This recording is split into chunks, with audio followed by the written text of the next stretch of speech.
Hello friends, నమస్తే. నేను Lakshmi. Welcome to my channel తోటమాలి. ఈరోజు మనము మనిషి మనుగడకు అవసరమైన ప్రాణవాయువునిచ్చే ఒక మొక్క గురించి తెలుసుకుందాము. ఇంకా ఈ మొక్కను కటింగ్స్ ద్వారా అంటే ఆకులను కట్ చేయటం ద్వారా ఏ విధంగా పెంచుకోవచ్చు, ఈ మొక్కకు అవసరమైన సాయిల్ మిక్స్ ఇవన్నీ కూడా తెలుసుకుందాము.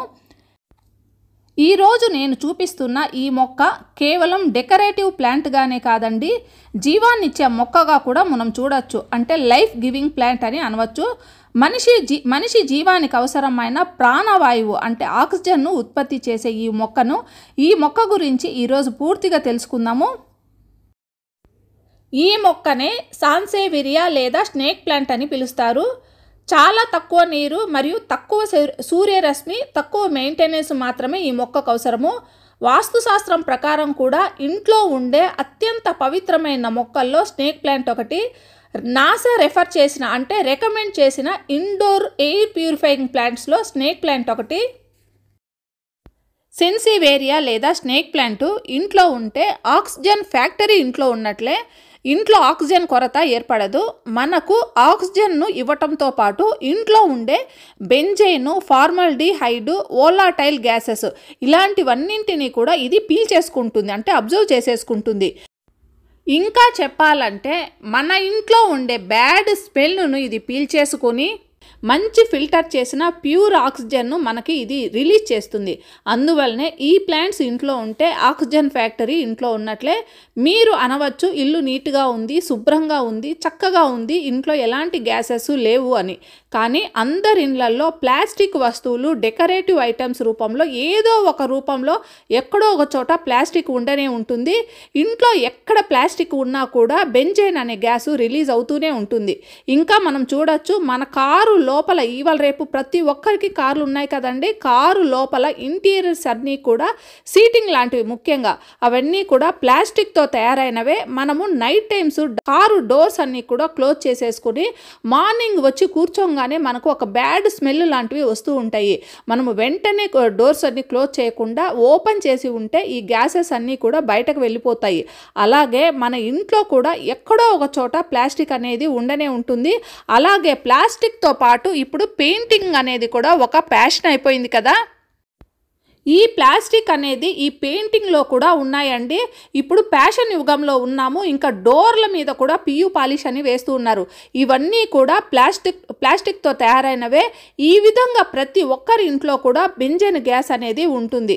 ఇంకా రెండవ గ్యాస్ ఏంటంటే ఫార్మల్డిహైడ్. ఎక్కడ ఉత్పత్తి అవుతుంది అంటే ఇంట్లో వంట చేసేటప్పుడు వంటలో మనము నూనె వాడుతాం కదా, నూనె లేదా నెయ్యి లేదా రిఫైన్డ్ ఆయిల్, వీటిల్లో ఏదైనా కానీ బాగా వేడి అయినప్పుడు లేదా బాగా డీప్ ఫ్రై చేసుకున్నప్పుడు వాటిలో నుంచి వచ్చే పొగ, ఇందులో ఫార్మల్డిహైడ్ ఉంటుంది. మీరు గమనించే ఉంటారు, మనము ఎగ్జాస్టింగ్ ఫ్యాన్లో ఎంత బంకగా అతుక్కొని ఉండే జిగురు లాంటిది ఉంటుంది కదా, వాటిని క్లీన్ చేసేటప్పుడు కూడా మనము చూసే ఉంటాము. వదిలించుకోవటం ఆ జిగురుని అనేది చాలా కష్టం. ఒక్కసారి ఆలోచించండి, మనం వాటిని పీల్చుకున్నప్పుడు మన లంగ్స్ పరిస్థితి ఏంటి, అవి ఏ విధంగా ఫిల్టర్ చేసుకోవాలి, వాటిని ఏ విధంగా కాపాడుకోవాలి అని.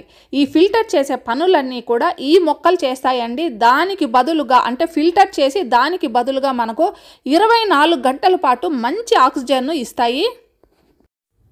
ఇక వెరైటీస్ విషయానికి వస్తే ఇవి చాలా వెరైటీస్ ఉన్నాయండి. పొడవుగా ఉన్న వాటిల్లోనే 4-5 వెరైటీస్ ఉన్నాయి. ఇక డ్రాఫ్ట్ వెరైటీస్ అనేసి చిన్న వెరైటీస్ ఉంటాయి, వాటిల్లో కూడా చాలా వెరైటీస్ ఉంటాయి. మన దగ్గర ఎన్ని వెరైటీస్ ఉన్నా అన్నీ ఒకేలాగా పనిచేస్తాయండి. అంటే పొడవుగా ఉన్నవి బాగా పనిచేస్తాయి, పొట్టుగా ఉన్నవి సరిగ్గా పనిచేయవని కాదు. అన్నీ కూడా ఒకే రకమైన ఆక్సిజన్ లెవెల్స్ను ఇవి ప్రొడ్యూస్ చేస్తూ ఉంటాయి. సో మనము పొడవు వెరైటీస్ను హాలు, బెడ్రూమ్స్లో అలా పెట్టుకున్నప్పుడు ఈ చిన్న వెరైటీస్ పొట్టిగా ఉండే ఈ వెరైటీస్ను మనము బాత్రూమ్స్లో అలా పెట్టుకోవడానికి చాలా కన్వీనియంట్గా ఉంటుంది. ఇప్పుడు ఇక వీటిని ప్రాపగేషన్ ఏ విధంగా చేసుకోవాలో తెలుసుకుందామండి. నర్సరీల్లో వీటి కొనాలంటే వీటి రేట్లు చిన్న వెరైటీసే కూడా 100ల్లో ఉంటాయి. ఇంకా హైట్ బాగా ఉండేది వేలల్లో ఉంటాయండి. కాకపోతే వీటిని ఒక్క చిన్న ఆకు ద్వారా కూడా మనము ప్రాపగేట్ చేసుకోవచ్చు. మనము వీటిని ప్రాపగేట్ చేసుకోవాలంటే మనము ఒక చిన్న ఆకును ఎక్కడైనా సంపాదిస్తే చాలు. కాకపోతే వాటిని సంపాదించే ముందు మనము ఆకులు అనేటివి బాగా మెచ్యూర్డ్ ప్లాంట్ తీసుకోండి. ఇలా లేతగా ఉన్న ఆకులు తీసుకోకండి, మెచ్యూరిటీ ఉన్న ఆకు ఆకు తీసుకుంటే మనకు తెలిసిపోతుంది. మనం ఆకు చూడంగానే ఇది ఇప్పుడే అంటే లేతగా ఉంది, ఇది బాగా మెచ్యూరిటీగా ఉంది అనేది మనకు చూడంగానే తెలిసిపోతుంది. బాగా ముదురుగా ఉన్న ఆకులు బాగా మెచ్యూరిటీ ఉంటాయి, లేతగా ఉన్న ఆకులని అంటే ఫ్రెష్ ఆకులని అర్థం అనమాట. ఇలా బాగా ముదురుగా ఉన్న ఆకులను తీసుకొని వాటి ద్వారా మనము వందల కొద్ది మొక్కల్ని తయారు చేసుకోవచ్చండి. ఇక ప్రాపగేషన్ చేసుకోవటానికి మనకు పెద్ద పెద్ద కంటైనర్స్ అయితే అవసరం లేదండి. చిన్న కంటైనర్స్ వెడల్పు ఉంటే సరిపోతుంది. మనకు హైట్ అవసరం లేదు. ఇది చూసారా, పుడక అంటారు.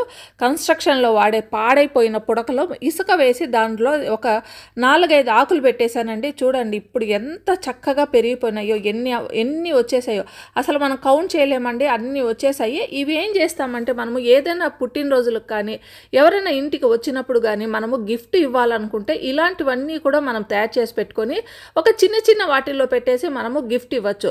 సో ప్రాపగేషన్ చేసుకోవటానికి మనకు వెడల్పు ఉంటే సరిపోతుంది కానీ లోతు అవసరం లేదు కదా. సో ఇలాంటివి కూడా మనం వాడుకోవచ్చు. ఇంకా కంపల్సరీ హోల్స్, డ్రైనేజ్ హోల్స్ అయితే ఉండాలి. దానికి ఇట్లా కవర్ చేసుకున్న తర్వాత ఇసుక వేసేయాలండి. మనకి ఇసుక అనేది కన్స్ట్రక్షన్లో యూజ్ చేస్తాం కదా, వాటిల్ని ఈ విధంగా పరిచేసుకోవాలి. ఇప్పుడు మనము ఒక ముదురు ఆకును తీసుకున్నాం కదా, ఆ ముదురు ఆకును పొడవుగా ఆ విధంగానే నాటేసుకోకూడదు. ఎందుకంటే పొడవుగా ఉన్నప్పుడు ఈ గాలి వాన లాంటివి లేదా బాగా గాలి వీచినప్పుడు అటు ఇటు కదులుతూ ఉంటాయి కదా. సో ప్రాపగేషన్ అనేది అవ్వటానికి చాలా అసాధ్యం అనమాట. అంటే వీలవ్వదు. మనకు మొక్క అనేది ఇప్పుడు నాటిన తర్వాత ఇట్లా ప్రాపగేషన్ చేసుకునేటప్పుడు గాలికి అటు ఇటు కదులుతూ ఉంటే ప్రాపగేషన్ అవ్వదు. అందువల్ల మనము వీటిల్ని చిన్న పీసులుగా కట్ చేసుకోవాలి. ఒక 4-5 ఇంచెస్ లేదా 6-7 ఇంచెస్ ఉంటే సరిపోతుంది. కట్ చేసుకునేటప్పుడు ఆ కటింగ్స్ను కూడా కింద వైపు ఉండే కటింగ్స్ కిందికి వచ్చేటట్లు ముందుగానే చూసుకోండి. కట్ చేసేసి గుంపులో కలిపేసిన తర్వాత ఏది కింద వైపుకి వస్తుంది, ఏది పై వైపుకి వస్తుంది అనే విషయంలో మనము కొంచెం కన్ఫ్యూజ్ అవుతాము. అందువల్ల ముందుగానే వాటిల్ని కింద వైపు ఉండేది కిందికి వచ్చేటట్లు పెట్టుకొని తర్వాత అలవీరా జెల్ నేను యూస్ చేస్తున్నానండి. మీ దగ్గర అలవీరా ఉంటే అలవీరా వాడుకోండి, లేదంటే రూటింగ్ హార్మోన్స్ ఉన్నా కూడా అవి కూడా యూజ్ చేసుకోవచ్చు. ఈ విధంగా అలవీరా అంతా కూడా కింద వైపు ఉన్న భాగానికి అంతా బాగా ఇలా పూసేసిన తర్వాత ఇంకా మట్టిలో బాగా కప్పేసేయండి, మట్టిలో నాటేసేయండి. ఒక 1 ఇంచ్ వరకు మట్టిలోకి వెళ్ళేటట్లు చేసిన తర్వాత ఇంకా అంతే అండి. ఇంకా చాలా చక్కగా 1.5 month 2 months అంతా చాలా చక్కగా ఇవన్నీ కూడా పక్క నుంచి చిన్న మొక్కలు చిన్న పిలకలు రావటం అయితే మనము చూడొచ్చు.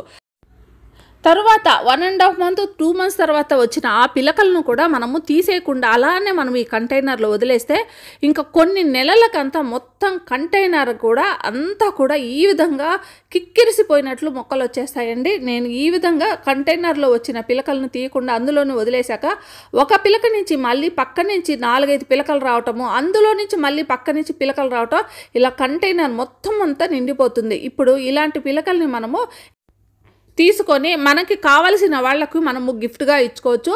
లేదా మన ఇంట్లోనే అన్ని మూలలండి, ఒక్క రూమ్లో కాదు అన్ని మూలల్లో మనం పెట్టుకోవచ్చు. బెడ్రూమ్లో, బాత్రూంలో, హాల్లో, ఇంకా అన్నిట్లో ముఖ్యంగా కిచెన్లో కూడా వీటిని పెట్టుకోవచ్చు.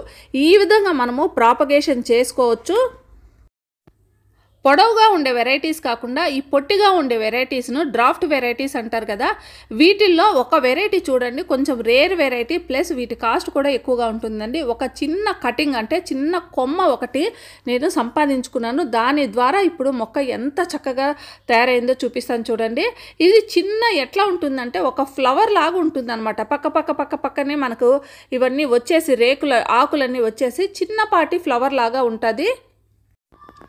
దీన్ని ఈరోజు ఈ కంటైనర్లో నాటుకుంటున్నానండి. ఇంకా మనకు ఈ విధంగా మనకు పిలకలు వచ్చిన తర్వాత ఆ మెయిన్ స్టెమ్ ఉంది కదా, ఆ స్టెమ్ను తీసేసి మళ్ళీ నాటుకుంటే మళ్ళీ ఈ విధంగా ఇంకో మొక్కను తయారు చేసుకోవచ్చు.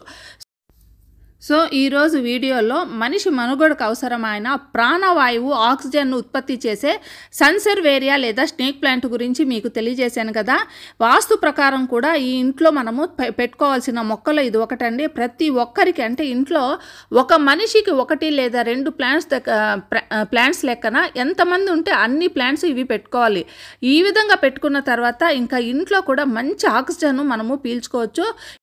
ఈరోజు వీడియో మీకు అందరికీ నచ్చిందని నేను ఆశిస్తున్నాను. నచ్చితే ఒక లైక్, కామెంట్ ఇవ్వండి.